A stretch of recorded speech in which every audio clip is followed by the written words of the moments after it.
Hello मेरे दोस्तों, कैसे हैं आप सब? All good. दोस्तों, आज मैं आपके लिए लेकर आया हूँ ABC analysis for CMA inter financial accounting paper number 5 as per online exam. दोस्तों, मैंने एबीसी एनालिसिस लॉ का भी बनाया था। बहुत अच्छा रिस्पॉन्स था स्टूडेंट्स का और बहुत हेल्पफुल हुआ वो सारा एबीसी एनालिसिस, और उस बेसिस पर बहुत सारे स्टूडेंट्स काम भी कर रहे हैं। तो एबीसी एनालिसिस में ये पता चल जाता है कि हमारे लिए कौन से हमारे टॉपिक है जो इम्पॉर्टेंट है, जो हमें पहले कर लेने चाहिए, और कौन से हमारे लिए लेस इम्पॉर्टेंट है जो हमें बाद में करने चाहिए। तो here A B C means A means very important topics, B means less important and C means more less important. मतलब अगर सी वालों को नहीं भी करके जाएंगे तब भी आप अच्छे से एग्जाम्सन स्कोर कर पाते हैं। तो आइए हम देखते हैं कि कौन कौन से हमारे टॉपिक है जो ए कैटेगरी के अंदर फॉल कर रहे हैं और कौन कौन से टॉपिक है जो बी कैटेगरी के अंदर फॉल कर रहे हैं। एक कैटेगरी वाले टॉपिक वो टॉपिक होंगे जो आपको पहले करने हैं, और मैंने पूरा एनालिसिस करने के बाद ये बनाया है कि ए कैटेगरी के टॉपिक अगर आप पहले करते हैं तो आप अच्छा स्कोर कर सकते हैं और अच्छा पेपर आप अटेम्प्ट कर सकते हैं। फिर बी कैटेगरी के टॉपिक को अटेम्प्ट करना है और इन लास्ट सी कैटेगरी के टॉपिक को अटेम्प्ट करना है। और सी कैटेगरी के टॉपिक को अगर इन केस छोड़ भी देते हो तो आपकी एग्जाम्सन तो आ जाएगी, अच्छे नंबर नहीं आएंगे, 60+ तो आ ही जाएंगे। मतलब ए और बी को कर लेते हैं और सी को छोड़ देते हैं तो 60+ नंबर आ जाएंगे। पर मैं ये कहूँगा कि छोड़ना नहीं है, छोड़ने के लिए नहीं बनाया है ये एबीसी एनालिसिस भाई, ये करने के लिए बताया जब आप रिवीजन करें तो पहले प्रेफरेंस आप इन चैप्टर्स को दे, बाद में दूसरे चैप्टर्स को दे। आइए सर देखते हैं कि ए कैटेगरी में कौन से टॉपिक फॉल करते हैं। सबसे पहले अगर मैं बात करूं ए कैटेगरी, तो इसके अंदर वो सारे इंपॉर्टेंट टॉपिक है जो 100% पेपर के अंदर आएंगे ही आएंगे, इनको आप छोड़कर नहीं जा सकते। इसके अंदर वो सारे टॉपिक है जो आपको 100% पेपर के अंदर आएंगे ही आएंगे। पहला टॉपिक, सबसे पहला चैप्टर जो हमारा है वो है कंप्यूटराइज्ड अकाउंटिंग सिस्टम। अब सर सबसे पहले मैंने ये क्यों डाला? दोस्तों, ये हर बार आता है और इस चैप्टर के अंदर ज़्यादा पढ़ना नहीं पड़ता हमें। इस चैप्टर के अंदर अगर मैंने आप मेरी वीडियो देखे तो इस चैप्टर की वीडियो मैंने पूरी यूट्यूब पर अपलोड कर रखी है, कंप्यूटर अकाउंटिंग सिस्टम, वो पढ़ के चले जाइए और उसके अंदर मैंने कुछ इंपॉर्टेंट क्वेश्चन दिया है वो याद करके चले जाइए। आपको ये छोड़कर नहीं जाना चाहिए। पहली कैटेगरी में इसलिए लिखा और पहले नंबर पे से डाल दिया कि कम टाइम में आप ज़्यादा स्कोर कर सकते हैं इस चैप्टर को पढ़कर। कम टाइम में, ज़्यादा टाइम लगेगा चैप्टर को पढ़ने पर आप ज़्यादा स्कोर कर सकते हो। मतलब कम टाइम लगेगा और आपका स्कोर ज़्यादा हो जाएगा, आप ज़्यादा नंबर ला सकते हो और पेपर में 100% कन्फर्म आएगा। ये हर बार आता है, इस बार भी आएगा, चाहे वो ऑनलाइन हो चाहे ऑफलाइन हो। मैं तो ऑनलाइन के हिसाब से बता रहा हूँ, ऑनलाइन में भी आएगा ही आएगा, क्योंकि ऑनलाइन में थ्योरी तो जरूरत पड़ेगी ना। ठीक है, तो कंप्यूटराइज अकाउंटिंग सिस्टम आप जरूर याद करके जाइएगा। अगर यूट्यूब पर वीडियो देखनी है तो आप computer accounting system by Deepak classes करके ऐसे यूट्यूब पर सर्च करेंगे तो आपको मिल जाएगा पहले नंबर पे। सेकंड नंबर पे जो सबसे खतरनाक चैप्टर है ब्रांच एंड डिपार्टमेंटल। अब मैं आपसे कहूंगा, एक पर्सनल सजेशन है मेरी, ब्रांच एंड डिपार्टमेंटल ये चैप्टर थोड़ा लेंथी है और पेपर में आता है। ब्रांच एंड डिपार्टमेंटल पेपर के अंदर आता है। कभी ब्रांच से पूछ लेता है, कभी डिपार्टमेंट पूछ लेता है। स्टूडेंट पता है क्या गलती करते हैं, वो ना कहते हैं कि ब्रांच कर लेता हूँ, डिपार्टमेंटल छोड़ देता हूँ। तो मेरी यह सजेशन है, अगर आप इस चैप्टर को छोड़ रहे हो तो पूरा छोड़ दो, अगर पढ़ रहे हो तो पूरा पढ़ो। क्योंकि दोस्तों आप ये नहीं डिसाइड कर सकते कि ब्रांच ही आएगा। मान लो आप ब्रांच पढ़ कर गए, आपने 2 दिन लगा दिए चैप्टर को रिवाइज करने में, पूरा ब्रांच चैप्टर पढ़ने में 2 दिन लगा दिए और आगे डिपार्टमेंटल, तो फायदा क्या था आपको 2 दिन पढ़ने का? तो छोड़ दो पूरा ही। जब 2 दिन पढ़ने पर आपका ब्रांच ब्रांच पढ़ रहे हो, तो मेरी पर्सनल सजेशन ये है कि अगर आप ब्रांच और डिपार्टमेंटल चैप्टर आपको आसान लगता है और आप पढ़ना चाहते हैं तो पूरा पढ़िए, अदरवाइज पूरा छोड़ दीजिए, मत पढ़िए। कोई बात नहीं, कितने नंबर जाएंगे, 10 नंबर चले जाएंगे या 8 नंबर चले जाएंगे, पर पढ़ना है तो पूरा पढ़ना, छोड़ना है तो पूरा छोड़ना। मैं तो कहूंगा कि पढ़ लेना दोस्तों, क्योंकि इंपॉर्टेंट है, पेपर में हर बार आता है। अब भाई पार्टनरशिप, इसमें ऐसे चैप्टर है जो पेपर में हर बार आते हैं, जैसे कि पार्टनरशिप। अब मैं स्टूडेंट को ये कहता था पहले जब ऑफलाइन होता था, या तो आप पार्टनरशिप पढ़ लेना या ब्रांच और डिपार्टमेंट पढ़ लेना, पार्टनरशिप छोड़ देना, पार्टनरशिप अकाउंटिंग छोड़ देना, क्योंकि वो और में आया करता था पहले, ऑफलाइन में पहले और में आया करता था। हमें क्या करना था, 7 में से 5 क्वेश्चन करने होते थे, हम पार्टनरशिप का क्वेश्चन छोड़ भी देते थे क्योंकि पार्टनरशिप बड़ा लेंथी है। दोस्तों अब पार्टनरशिप और में मुझे लगता नहीं आएगा, पार्टनरशिप का क्वेश्चन आएगा ही आएगा। और अगर आप पार्टनरशिप शुरू से पढ़ते हुए आ रहे हो, क्योंकि मुझे पता है, मैंने आपको बताया था कि मैंने यूट्यूब पर पूरी पार्टनरशिप अपलोड कर रखी है, और जितनी पार्टनरशिप मैंने यूट्यूब पर अपलोड कर रखी है दैट इज 70 क्लासेस। आप प्लेलिस्ट में जाएंगे ना चैनल पे, तो 70 क्लासेस मैंने यूट्यूब पर पार्टनरशिप की अपलोड कर रखी है। अब वो 70 क्लासेस देख लीजिए और कुछ करने की जरूरत नहीं, पूरे स्टडी मैट के क्वेश्चन करा रखे हैं मैंने उस पर। 70 क्लासेस के अंदर मैंने पीसमेल डिस्ट्रीब्यूशन से कराया और वहीं तक पेपर में आता है। तो अगर आप पार्टनरशिप अकाउंटिंग करना चाहते हैं तो 70 क्लास के अंदर बहुत डिटेल में कराया, इसलिए 70 क्लास लग गई सिर्फ पार्टनरशिप करानी है 1 घंटे की। करना चाहते हैं तो कर लीजिएगा, अच्छा रहेगा। मैं ये कहूंगा कि इन 2 चैप्टर में से अगर एक चैप्टर 100% कंफर्मली करिए, या तो आप ब्रांच और डिपार्टमेंट करिए या पार्टनरशिप। अगर आपने दोनों छोड़ा तो आपका काफी ज्यादा नंबर छूट जाएगा, ये बात ध्यान रखिएगा। हम एक को छोड़ सकते हैं, चलो कोई बात नहीं, एक को छोड़ दिया, और में भी आएगा, अभी हमारे को 4-5 क्वेश्चन करने हैं तो छोड़ सकते हैं उसमें। बट दोस्तों इन दोनों में से एक चैप्टर 100% कंफर्म करके जाइए। या तो पार्टनरशिप पूरा पढ़ रखा है तो पार्टनरशिप करके जाइए, तो ब्रांच और डिपार्टमेंट छोड़ दीजिए। अगर ब्रांच करके डिपार्टमेंट कर रहे हो तो पार्टनरशिप छोड़ दीजिए, क्योंकि एक और में आएगा तो हम उसको कर सकते हैं, ठीक है। तो इसमें इतना हम कंसेशन कर सकते हैं, पर आप दोनों छोड़ के जा रहे हैं तो ये बहुत बड़ी गलती है। आपके काफी नंबर हद तक घट सकते हैं, आप नहीं कर पाएंगे आपके नंबर, फिर उसके बाद और क्वेश्चन में गलत हो या ना हो। इन दोनों में से मेरी चूज ये रहेगा कि एक तो करके जाना, एक तो आपको करके जाना पड़ेगा ही, अदरवाइज आपके नंबर बहुत कम हो जाएंगे। कृपया करके एक करके जाइएगा। इसके बाद जो हमारा चौथा मेन टॉपिक है, वो बेसिस ऑफ अकाउंटिंग है। बेसिस ऑफ अकाउंटिंग, अब बच्चे सोचते हैं बेसिस ऑफ अकाउंटिंग में क्या इंपॉर्टेंट है सर, जितने एमसीक्यू बनेंगे ना मैक्सिमम यहीं से बनेंगे। बेसिक ऑफ अकाउंटिंग मैं ना मैं बीच में ना अभी लाइव क्लास ले रहा था अनअकैडमी के अंदर, तो मैंने इंटर वाले स्टूडेंट को भी बनाया। उनका जो बेसिक मैंने उनको देखा कि उनका बेसिक बहुत कमज़ोर है। वही बात इंटरमीडिएट और फाउंडेशन को एक साथ पढ़ा रहा था, पर बेसिक बड़ा कमज़ोर है। लाइव क्लास लगती है अनअकैडमी में, आप डाउनलोड कर सकते हैं ऐप और मेरे साथ ज्वाइन कर सकते हैं। रात को 8 बजे से 9 बजे तक मैं लेता हूँ लाइव में, एमसीक्यू पढ़ाता हूँ। तो बेसिक ऑफ अकाउंटिंग का एमसीक्यू बेस्ड है, इसलिए जब बेसिक आप पढ़ते हो तो बेसिक से जितने एमसीक्यू कर सकते हो ज्यादा से ज्यादा उतने आप कर लीजिए। इसको मैंने कैटेगरी 1 में इसलिए डाला है क्योंकि बेसिक सब छोड़ के जाते हैं, बेसिक सब छोड़ के जाते हैं। मैं स्टूडेंट के हिसाब से, स्टूडेंट के माइंड के हिसाब से पढ़ रहा हूँ। मैं उनसे बोलता हूँ कि बेसिक करा है, कहता सर वो तो आता है। अरे नहीं आता आपको, आप एक बार एमसीक्यू ट्राई तो करिए, आप गलत करोगे। अगर 10 एमसीक्यू है ना, 4 गलत कर जाओगे आप उसमें। मैं हर एक स्टूडेंट की बात तो नहीं कर रहा दोस्त, पर मैं मेजरली स्टूडेंट की बात कर रहा हूँ कि वो गलती करता है, 10 में से 10 नहीं कर पाता। इसलिए जो बेसिक ऑफ अकाउंटिंग फाउंडेशन की बुक में अंदर, फाउंडेशन सीएमए फाउंडेशन, उसके एमसीक्यू कर लीजिए पीछे के, या मेरे साथ लाइव में आ जाइए, मैं वो करा दूंगा आपको ये बेसिक ऑफ अकाउंटिंग के सारे एमसीक्यू। और आप जब मेरी लाइव क्लास देखने के बाद, मैंने काफी लाइव क्लास ले भी ली है, पर अगर आप मेरी लाइव क्लास देखते हो या रिकॉर्डेड लेक्चर देख लेते हो अनअकैडमी के अंदर, अनअकैडमी की लर्निंग आप डाउनलोड करनी है, गोल सेलेक्ट करना है सीएमए फाउंडेशन करके या इंटर करके कोई भी सेलेक्ट कर लेना, और फाउंडेशन सेलेक्ट करना, क्योंकि मैं उनको फाउंडेशन पढ़ाता हूँ। और वहां पर आप दीपक घुसाई करके सर्च कर सकते हैं और फॉलो करके मुझे मेरी क्लासेस सारी स्पेशल देख सकते हैं, फ्री क्लासेस वगैरह वहां पर देख सकते हैं अगर करना चाहे तो। बेसिक मैंने इस कैटेगरी में डाला। इसके बाद जो हमारा 5वां मेन टॉपिक है इस कैटेगरी के अंदर, जो आपको करना ही करना है, मैं ये कहूंगा एक कैटेगरी को आप पहले करिए, कंप्यूटर अकाउंटिंग सिस्टम। बहुत सिंपल है, अब सब करेंगे यार ये तो ऐसा चैप्टर दे दिया जो हमने सोचा भी नहीं था। क्यों? क्योंकि ये कम नंबर, कम पढ़ने पे ज्यादा नंबर देंगे। ब्रांच और पार्ट टाइम इसलिए डाला क्योंकि आएगा ही आएगा, इसलिए आपको इन दोनों में से एक तो करना ही पड़ेगा। अगर दोनों करते हो तो बहुत बड़ी बात है, ये तो बहुत अच्छी बात है, बहुत ज्यादा अच्छी बात है। आप तो काफी अच्छे, एग्जाम्शन तो पक्का हो जाएगी आपकी, दोनों करके जाते हो तो। एक करते हो तो एग्जाम्शन भी कैटेगरी करने पे आ जाएगी, कोई दिक्कत नहीं है। कंप्यूटर अकाउंटिंग करके जाना, बेसिक अकाउंटिंग के जितने एमसीक्यू बनते हैं, fill in the blank, true false सब करके जाइएगा। और जितना बेसिक है जैसे कैपिटल, रेवेन्यू, एक्सपेंडिचर वाला चैप्टर, वो ढंग से पढ़ के जाइएगा, ठीक है। तो ये सारी चीजें बेसिक करनी है। और 5वां टॉपिक है आपके पास मेन, अकाउंटिंग स्टैंडर्ड। 5वां टॉपिक आपके पास मेन है अकाउंटिंग स्टैंडर्ड। ये मैंने बिल्कुल ही ऐसे टॉपिक दे दिए जो आपको पहले करनी चाहिए, और ये चैप्टर बच्चे स्टूडेंट छोड़ते हैं, ये स्टूडेंट यही टॉपिक छोड़ते हैं। जो मैंने एक कैटेगरी में डाला है ना, ये आप छोड़ते हो, इसलिए डाल दिया एक कैटेगरी में। क्यों? आपको ये लगे कि ये सबसे ज्यादा इंपॉर्टेंट है, और है भी दोस्तों इंपॉर्टेंट।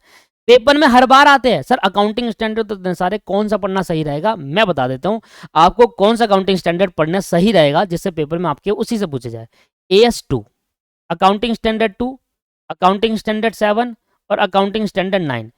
ये 3 तो कंफर्मली पढ़ के जाइएगा, बाकी तो आपके ऊपर है, पर ये 3 जरूर करके जाइएगा। मैं ये नहीं कहता कि इन 3 में से ही आएगा, हो सकता है AS10 से आ जाए, हो सकता है AS आपके पास 1 से आ जाए डिस्क्लोजर से, पर ये देखा ये गया है, पास्ट एक्सपीरियंस से देखा गया है, पास्ट डाटा से देखा गया है, इन तीनों में से ज्यादातर पूछा जाता है। तो मेरे लिए, मेरे हिसाब से ये तीनों ज्यादा इंपॉर्टेंट है। जब आप अकाउंटिंग स्टैंडर्ड पढ़े तो AS10 को या AS1 को एक तौर पर छोड़ सकते हैं, पर AS2, 7, 9 नहीं छोड़ना। इसमें से पेपर आएगा ही आएगा। और ये सिर्फ स्टडी मैट के क्वेश्चन करने से नहीं होगा, इससे आपको स्कैनर के भी क्वेश्चन करने पड़ेंगे, क्योंकि स्टडी मैट के क्वेश्चन और स्कैनर क्वेश्चन में जमीन आसमान का फर्क है इसमें।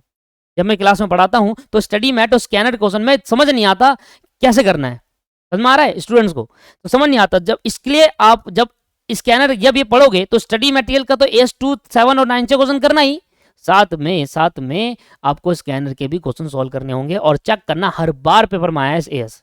ये 5 टॉपिक जो एक कैटेगरी में डाला है इसको नहीं छोड़ के जाना है, इसमें से 1-2 करके जाने का मेरा पर्सनल सजेशन। अगर दोनों कर सकते हो तो कर लीजिए, टाइम नहीं है तो इन दोनों में से एक कन्फर्मली करके जाइएगा।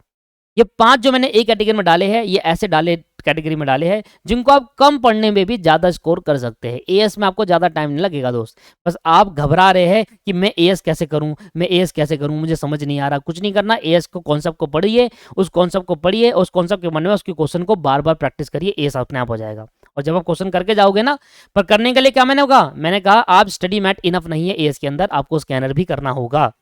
ठीक, चलिए ए कैटेगरी में आ गया। बी कैटेगरी में आते वो बी कैटेगरी के टॉपिक A और B दोनों करके जाने हैं। मैंने कहा C को छोड़ सकते हो पर A और B को मत छोड़िएगा, A और B दोनों करने। A और B का मतलब ये है कि जब A और B टॉपिक आपको दिखे तो A को पहले करिएगा, B को बाद में करिएगा, पर करने दोनों है। टी टॉपिक एक टाइम पे अगर टाइम नहीं बचा या आपके पास इतना टाइम नहीं है, इनफ टाइम नहीं है, तो आप C कैटेगरी के टॉपिक को छोड़ना। मैं ये भी नहीं कहूंगा कि 100% छोड़ के जाओ, भाई टाइम है अगर आपने कर रखा है तो करके जाइएगा उसको। बी कैटेगरी के टॉपिक आ जाते हैं जो आपको 100% कंफर्म नहीं करने हैं, पर पहले आपको प्रेफरेंस ए वाली कैटेगरी को देना है। बी कैटेगरी की बात कर लेते हैं, इसमें बहुत टॉपिक होंगे। बी कैटेगरी में जो पहला टॉपिक है हमारा वो है हायर परचेज। पहला टॉपिक है हमारा हायर परचेज सिस्टम। दूसरा हमारा टॉपिक है सेल्फ बैलेंसिंग लेजर। दूसरा हमारा टॉपिक है सेल्फ बैलेंसिंग लेजर। तीसरा हमारा है नॉन प्रॉफिट ऑर्गेनाइजेशन। चौथा हमारा है इनकम्प्लीट रिकॉर्ड।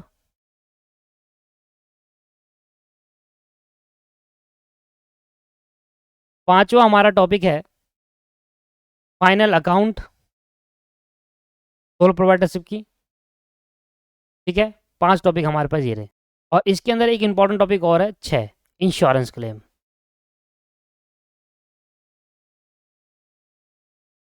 इंश्योरेंस क्लेम तो पेपर में पक्का आता है, मैं एक कैटेगरी में डाल सकता था, पर एक कैटेगरी में मैंने वो डाले कैटेगरी में डाला है जो आप छोड़कर जाते हैं। इंश्योरेंस क्लेम छेड़ के नहीं जाता कोई बच्चा, उसको पता आता है, इसलिए वो बी कैटेगरी में डाला, वो करेगा ही करेगा।